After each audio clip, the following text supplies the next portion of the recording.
The sixth day of January 6 hearings centered on Cassidy Hutchinson, the former principal aide to Trump's final chief of staff, Mark Meadows, who, in a combination of pre-taped and live testimony, walked the committee through what she saw in her front row seat to the events of January 6th, starting with what Donald Trump and insurrection advisors Rudy Giuliani and Hutchinson's boss Mark Meadows knew of advanced intel about potential violence days before rioters stormed the Capitol.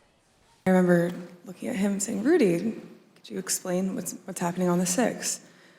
He had responded something to the effect of, "We're going to the Capitol. It's going to be great. The president's going to be there. He's going to look powerful." I remember leaning against the doorway and saying, "I just had an interesting conversation with Rudy, Mark. Sounds like we're going to go to the Capitol." He didn't look up from his phone and said something to the effect of, "There's a lot going on, Cass, but I don't know, things might get real bad on January 6th.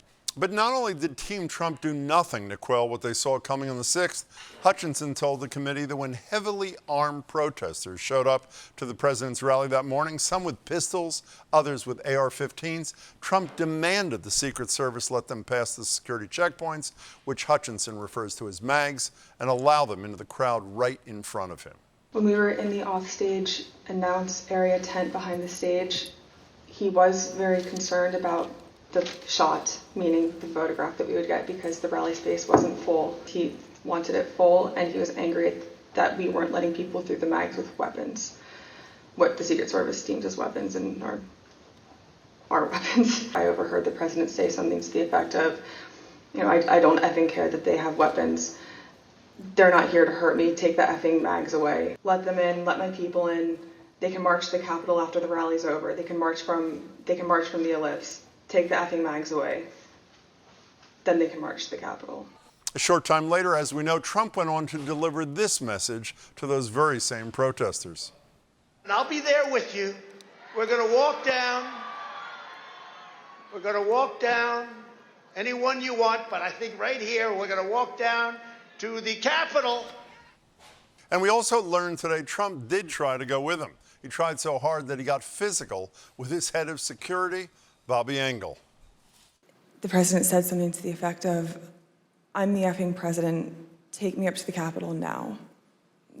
To which Bobby responded, "Sir, we have to go back to the West Wing." The president reached up towards the front of the vehicle to grab at the steering wheel. Mr. Engel grabbed his arm, said, "Sir, you need to take your hand off the steering wheel. We're going back to the West Wing. We're not going to the Capitol." Mr. Trump then used his free hand to lunge towards Bobby Engel. And when Mr. Renato had recounted this story to me, he had motioned towards his clavicles.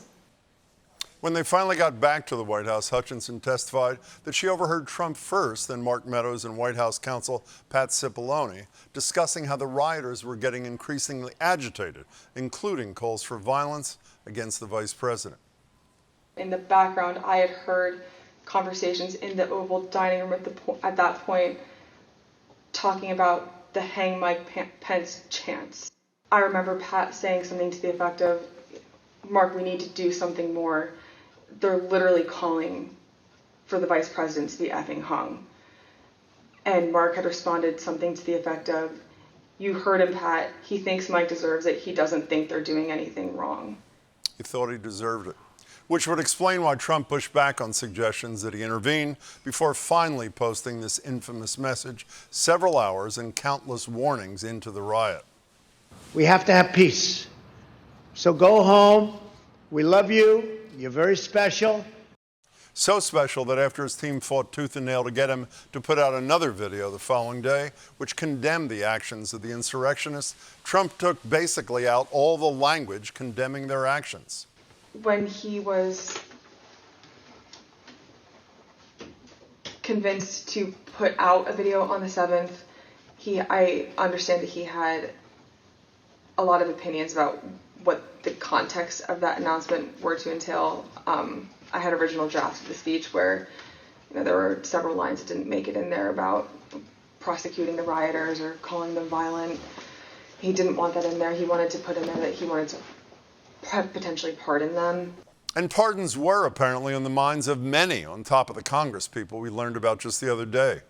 Did Rudy Giuliani ever suggest that he was interested in receiving a presidential pardon related to January 6th?